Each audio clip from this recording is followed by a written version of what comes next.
होर्मुज पर 2 भारतीय जहाजों पर ईरान की फायरिंग। कच्चा तेल और गैस लेकर आ रहे 14 जहाज रोके, स्ट्रेट पार किए बिना लौटे। होर्मुज स्ट्रेट से कच्चा तेल और गैस लेकर भारत आ रहे 2 जहाजों पर ईरान ने शनिवार दोपहर गोलीबारी कर दी। न्यूज एजेंसी पीटीआई के मुताबिक भारत आ रहे 14 जहाजों को होर्मुज स्ट्रेट पार करने से ईरान के रिवोल्यूशनरी गार्ड ने रोक दिया।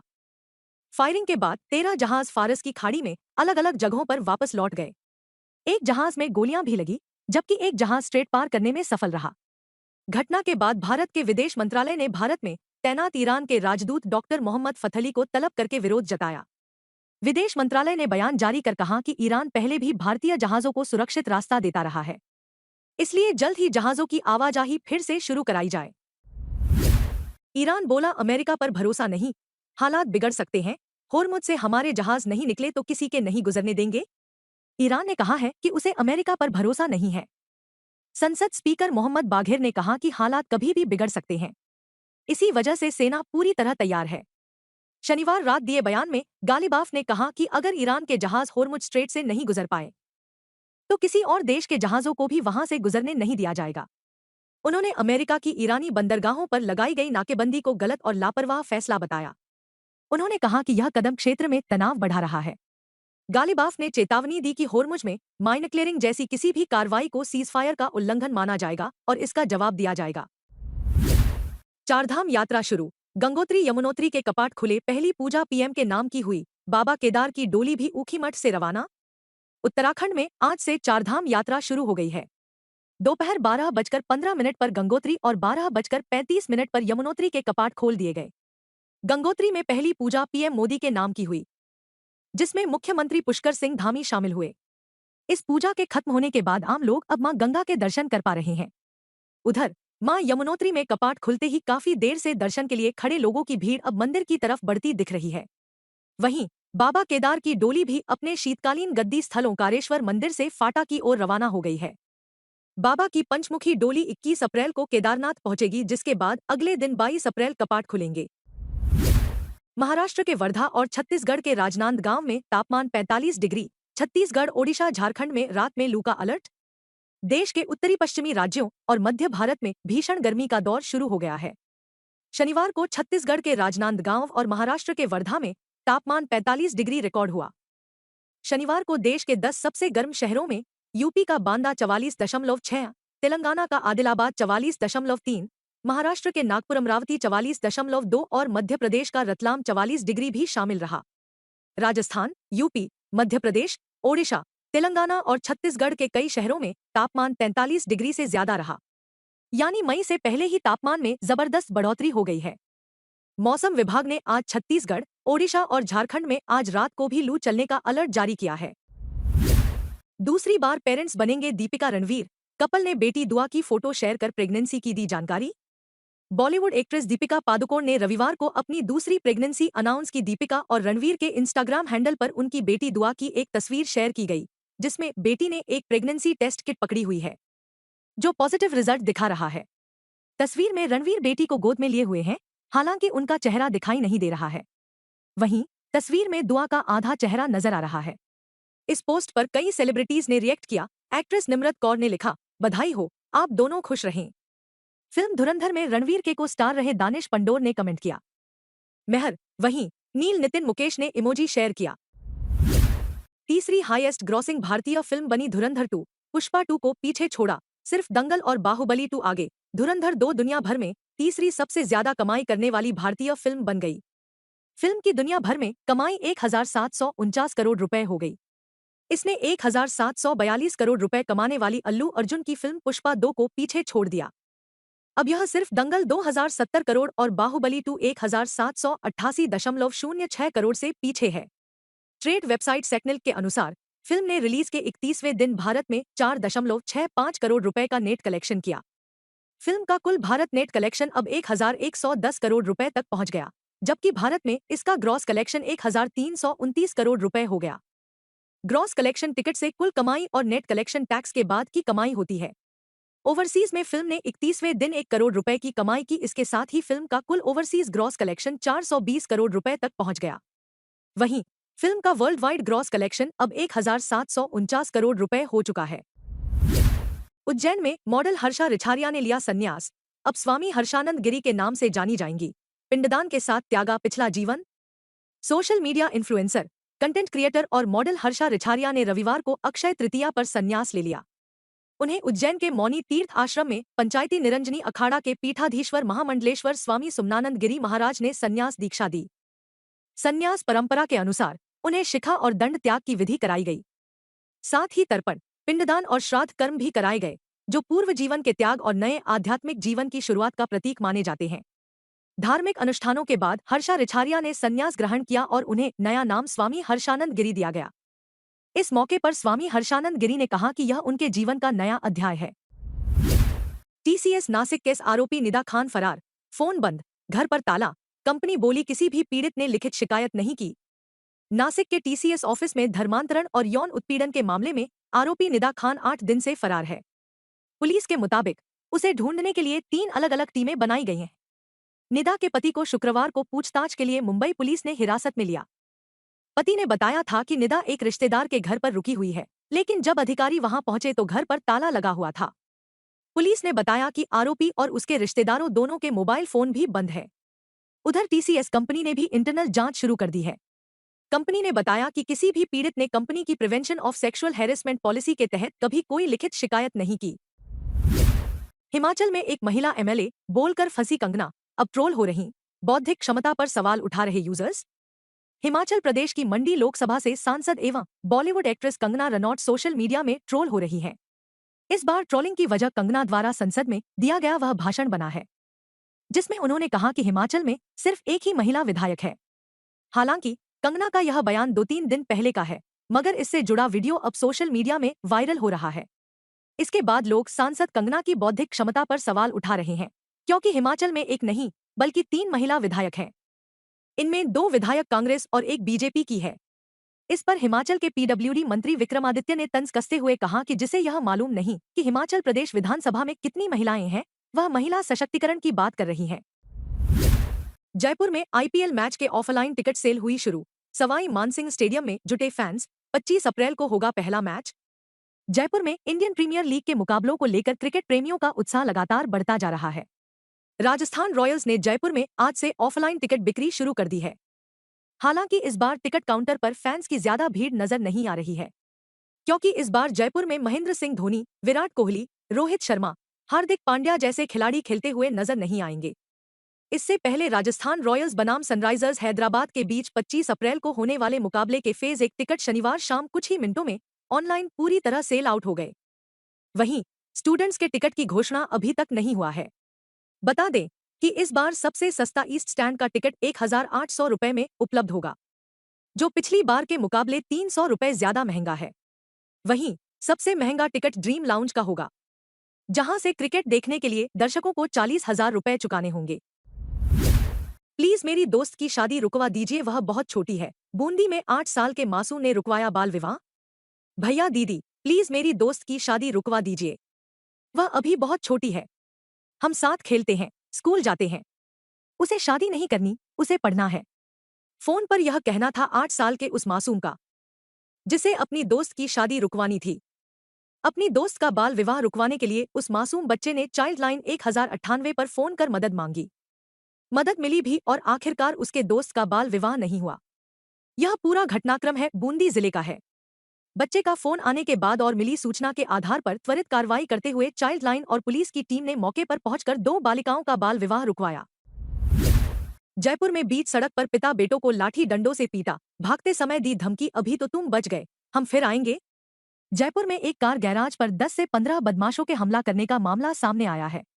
कार गैराज पर काम कर रहे मालिक पिता बेटों को हमलावरों ने लाठी डंडों से जमकर पीटा, भागते समय धमकाया, अब तो तुम बच गए, हम फिर आएंगे, तुम्हारा काम तमाम करके ही रहेंगे, तो हमें जानता नहीं है। विद्याधर नगर थाना पुलिस गैराज पर लगे सीसीटीवी फुटेज में कैद हुए हमलावरों की तलाश कर रही है। विद्याधर नगर थाने में फुटेज व कार नंबर के आधार पर पीड़ित की ओर से शिकायत दी गई। एक्ट्रेस सोनल चौहान ने जयपुर के क्लब में किया परफॉर्म। हर्ष बेनीवाल बोले, हार नहीं मानी, बहन की शादी और मुंबई में घर के लिए की मेहनत। जयपुर में एक और जहां बॉलीवुड की चमकदमक देखने को मिली, वहीं दूसरी ओर युवाओं को मोटिवेट करने वाला खास आयोजन भी हुआ। शहर में बॉलीवुड एक्ट्रेस सोनल चौहान और लोकप्रिय यूट्यूबर कॉमेडियन हर्ष बेनीवाल की मौजूदगी ने माहौल को खास बना दिया। शहर के एक क्लब में आयोजित इवेंट में सोनल चौहान ने देर रात तक फिल्मी गानों पर शानदार परफॉर्मेंस दी। उनके डांस और अंदाज ने दर्शकों को झूमने पर मजबूर कर दिया। वहीं दूसरी ओर हर्ष बेनीवाल राजस्थान इंटरनेशनल सेंटर में आयोजित एसएमसी समिट में शामिल हुए। यह edutainment festival sort my college की ओर से आयोजित किया गया, जिसमें बड़ी संख्या में युवाओं ने भाग लिया। ऑडियंस के साथ इंटरेक्शन के दौरान हर्ष बेनीवाल ने युवाओं को अपने करियर को लेकर फोकस्ड होकर काम करने की सलाह दी। उन्होंने कहा कि यदि किसी को एक्टिंग में रुचि है तो उसे बॉलीवुड की ओर जाना चाहिए, लेकिन अगर कंटेंट क्रिएशन में दिलचस्पी है तो उसी दिशा में मेहनत करनी चाहिए। राजस्थान में हीटवेव की चेतावनी, 18 शहरों में झुलसाने वाली गर्मी। जयपुर में सीजन का सबसे गर्म दिन। राजस्थान में गर्मी अब तेज होने लगी है। जयपुर में 18 अप्रैल को सीजन में पहली बार तापमान 40 डिग्री सेल्सियस से ऊपर चला गया। जयपुर के अलावा 18 शहरों में शनिवार को अधिकतम तापमान 40 से 43 डिग्री सेल्सियस के बीच दर्ज हुआ। झुंझुनू, अलवर के एरिया में शनिवार दिन में हीटवेव का प्रभाव रहा। मौसम विज्ञान केंद्र जयपुर ने राज्य में आगामी 3-4 दिन राज्य में तेज गर्मी और हीटवेव का येलो अलर्ट जारी किया है। पिछले 24 घंटे में जैसलमेर, जोधपुर, बाड़मेर, बीकानेर, फलोदी में हल्के बादल छाए रहे। श्रीगंगानगर, हनुमानगढ़ के अलावा जैसलमेर में सुबह से दोपहर तक कुछ स्थानों पर धूल भरी हवा चली, जबकि कोटा, जयपुर, भरतपुर, अजमेर और उदयपुर संभाग के एरिया में दिन भर आसमान साफ रहा और तेज धूप रही। जयपुर रेलवे में बड़ा प्रशासनिक बदलाव। गौरव गौड़ को एडीआरएम ऑपरेशन की जिम्मेदारी, जीसी गुप्ता बने स्टेशन डायरेक्टर। रेलवे में प्रशासनिक स्तर पर अहम फेरबदल करते हुए ट्रैफिक सर्विस के सीनियर एडमिनिस्ट्रेटिव ग्रेड अधिकारी गौरव गौड़ को जयपुर मंडल में एडिशनल डीआरएम के पद पर तैनात किया गया है। वे 2005 बैच के अधिकारी हैं और इससे पहले एडीआरएम की जिम्मेदारी संभाल रहे थे। प्रशासनिक कारणों के चलते अब उन्हें ऑपरेशन का चार्ज दिया गया है। गौरव गौड़ को ट्रैफिक सर्विस के उन अधिकारियों में माना जाता है जिन्होंने ऑपरेटिंग और कॉमर्शियल दोनों सेक्टर में काम किया है। ऐसे में अब उनकी भूमिका में दोनों क्षेत्रों पर फोकस रहेगा, जिससे ट्रेन संचालन और कमर्शियल मैनेजमेंट के बीच बेहतर तालमेल बनने की उम्मीद है। वसुंधरा राजे बोली, वायरल लेटर शुभचिंतकों की कारगुजारी मात्र, सांच को आंच नहीं। पूर्व सीएम वसुंधरा राजे के नाम से सोशल मीडिया पर आए फर्जी लेटर से सियासी चर्चा तेज हो गई है। कई नेताओं ने इस लेटर को शेयर करते हुए बीजेपी पर सवाल उठाए हैं। वहीं वसुंधरा राजे ने इस लेटर को फर्जी बताया। राजे ने एक्स पर लिखा, सांच को आंच की जरूरत नहीं है। वायरल पत्र शुभचिंतकों की कारगुजारी मात्र है। प्रधानमंत्री नरेंद्र मोदी के नेतृत्व में महिलाओं को निर्णय प्रक्रिया में समान भागीदारी देने के प्रयास का मैं ही नहीं देश की हर महिला स्वागत कर रही है। राजे ने लिखा, ऐसे लोग चाहे जितना भ्रम फैलाएं, बाधाएं उत्पन्न करें, देश की नारी शक्ति न रुकी है, न रुकेगी। टैंकर से बहा सरसों का तेल, लूटने की मची होड़, बाल्टी पीपे लेकर पहुंचे लोग। राजस्थान के टोंक में नेशनल हाईवे 52 पर शनिवार को ट्रक की टक्कर से तेल से भरे टैंकर में एक बड़ा छेद हो गया। इससे टैंकर से तेल की धार बहने लगी। देखते ही देखते ग्रामीणों की भीड़ जुट गई और सरसों का तेल भरने के लिए लोग प्लास्टिक की बाल्टियां और स्टील के पीपे लेकर आ पहुंचे। घटना मेहंदवास थाना क्षेत्र से गुजर रहे नेशनल हाईवे 52 पर दाखिया गांव के पास शनिवार सुबह करीब 10 बजे हुई। इससे हाईवे पर करीब 100 से 150 मीटर तक तेल बहने लगा। इसकी सूचना जैसे ही राहगीरों को लगी तो वे और आसपास रहने वाले ग्रामीण प्लास्टिक की पिपियां, लोहे और स्टील के बर्तन लेकर घटनास्थल पर आ पहुंचे। इसके बाद तेल को भरकर घर ले जाने की होड़ मच गई। जयपुर सेंट्रल जेल में गोली लगने से जवान की मौत, सर्विस राइफल से चली बुलेट। जयपुर सेंट्रल जेल में आज सुबह सीने में गोली लगने से रैक जवान की मौत हो गई। वह जेल के बाहर बने अस्थायी बैरक में थे। इस दौरान उनकी सर्विस राइफल से गोली चल गई। लालकोठी थाना पुलिस ने शव को एसएमएस हॉस्पिटल की मॉर्च्यूरी में रखवाया है और मामले की जांच में जुटी है। रविवार सुबह 9 से दोपहर 1 बजे तक उनकी ड्यूटी टावर नंबर 2 पर थी। गिरधारी सुबह में से खाना खाकर ड्यूटी पर गए थे। करीब 11 बजे अचानक गोली चलने की आवाज आई। हेड कांस्टेबल जगत सिंह को सूचना मिली कि गिरधारी लाल टावर से गिर गए हैं। दौड़कर टावर के नीचे जाकर देखने पर अस्थायी बैरक के कोने पर गिरधारी लहूलुहान हालत में पड़े थे। सर्विस राइफल से चली गोली उनके सीने में लगी थी। जेल स्टाफ ने तुरंत गंभीर हालत में गिरधारी को एसएमएस हॉस्पिटल पहुंचाया। इलाज के दौरान डॉक्टर्स ने उन्हें मृत घोषित कर दिया। हाईकोर्ट ने कहा सिविल मामलों में पुलिस एफआईआर दर्ज नहीं कर सकती। कहा दोषी पुलिस अधिकारी की जांच करें। आपसी लेन देन, जमीन जायदाद और कॉमर्शियल विवाद सहित अन्य सिविल मामलों में पुलिस एफआईआर दर्ज नहीं कर सकती है। सुप्रीम कोर्ट के अलग अलग आदेशों और उसके बाद जारी डीजीपी के सर्कुलर में यह स्पष्ट निर्देश है। लेकिन उसके बाद भी सिविल नेचर के एक केस में एफआईआर दर्ज करने और डीजीपी के सर्कुलर की पालना नहीं होने पर जयपुर हाईकोर्ट ने नाराजगी जताई है। कोर्ट ने डीजीपी राजीव कुमार शर्मा को निर्देश दिए हैं कि वह इस प्रकार के उल्लंघन की रिपीटेशन को रोकने के लिए नए सिरे से निर्देश जारी करे। जयपुर कोर्ट ने यह आदेश 18 अप्रैल को दिए हैं। अदालत ने कहा कि डीजीपी इस मामले में सर्कुलर की पालना न होने के कारणों की जांच करें और लापरवाही करने वाले अधिकारी की पहचान कर कार्रवाई सुनिश्चित करें। नागौर में पुलिसकर्मी बन युवक का अपहरण और लूट। परिवादी ने श्री बालाजी थाने के पुलिसकर्मियों के खिलाफ दिया नामजद परिवाद। नागौर में बालाजी थाने के 2 हेड कांस्टेबलों पर लगे अपहरण और अवैध वसूली के आरोप जांच में निराधार पाए गए हैं। आईपीएस जतिन जैन ने बताया कि परिवादी ने हेड कांस्टेबल अशोक मीणा और रतिराम मीणा के खिलाफ शिकायत दर्ज कराई थी। जांच के दौरान पाया गया कि रतिराम मीणा घटना के समय मौके पर मौजूद ही नहीं थे और उनकी लोकेशन भी किसी अन्य स्थान पर पाई गई। कल परिवादी ने एसपी ऑफिस में पेश होकर घटना का परिवाद सौंपा था। परिवादी नरपत राम ने बताया कि 17 अप्रैल 2026 की रात वह अपनी मोटरसाइकिल से घर जा रहा था। रास्ते में एक इनोवा कार सवार 4 व्यक्तियों ने खुद को डीएसटी बीकानेर और नोखा पुलिस से संबंधित बताकर उसे जबरन गाड़ी में बैठा लिया।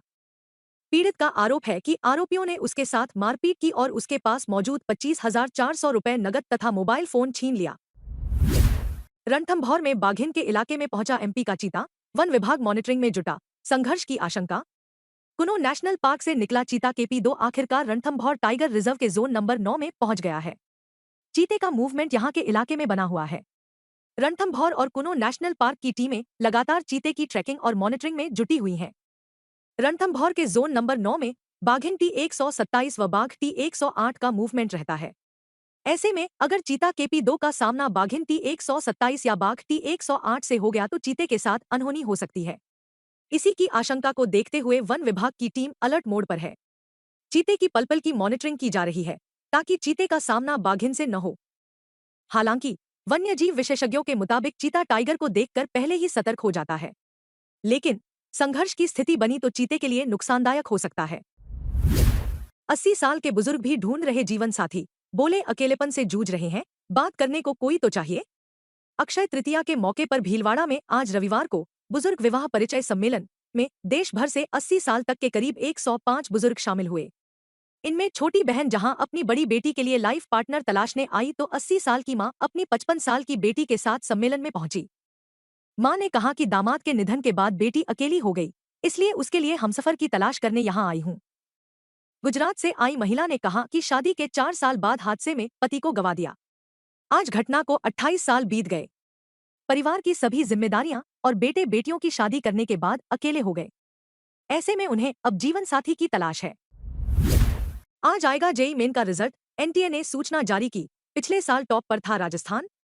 इंजीनियरिंग प्रवेश परीक्षा जेईई मेन का परीक्षा परिणाम 20 अप्रैल को जारी किए जाने की संभावना है। इसकी नेशनल टेस्टिंग एजेंसी की ओर से सूचना जारी की गई है। जेईई मेन के परीक्षा परिणाम में स्टूडेंट्स की all India ranks JEE advance के लिए क्वालिफाइड 2.5 लाख विद्यार्थियों की सूचना के साथ ही देश के विभिन्न राज्यों तथा केंद्र शासित प्रदेशों से 100 परसेंटाइल हासिल करने वाले स्टूडेंट्स की संख्या भी घोषित की जाएगी। अप्रैल सेशन खत्म होने के साथ ही स्टूडेंट और पेरेंट्स को रिजल्ट का इंतजार बना है। सभी को इस बात का इंतजार है कि क्या साल 2025 की तरह इस साल भी राजस्थान राज्य से सबसे ज्यादा स्टूडेंट्स 100 परसेंटाइल हासिल कर सकेंगे। साल 2025 में कुल 24 स्टूडेंट्स ने 100 परसेंटाइल प्राप्त किया था। वहीं इस साल जेईई के पहले सेशन में कोटा से स्टूडेंट्स का बेहतर प्रदर्शन रहा था। उसी के आधार पर यह उम्मीद की जा रही है कि टॉप 10 में कोटा कोचिंग के स्टूडेंट्स रैंक पर आएंगे। सवाई माधोपुर में बच्चे पर झपटा लेपर्ड, ग्रामीणों ने शोर मचाकर भगाया। सवाई माधोपुर के चौथ का बरवाड़ा इलाके के रामसिंहपुरा गांव में रविवार को खेत में एक बच्चे पर लेपर्ड ने हमला कर दिया। वह खेत पर अपनी मां और दादी के साथ गया था। बच्चे को अकेला देख लेपर्ड ने उस पर हमला कर दिया। इसके बाद बच्चे की चीख सुन मौके पर मौजूद अन्य लोगों ने शोर मचाकर लेपर्ड को भगाया। इसके बाद घायल बालक को चौथ का बरवाड़ा सीएचसी में लाया गया। गनीमत यह रही कि बालक के कोई ज्यादा गंभीर चोट नहीं आई है। हालांकि वन विभाग ने लेपर्ड के हमले की पुष्टि नहीं की है। पगमार्क को लेकर जांच जारी है।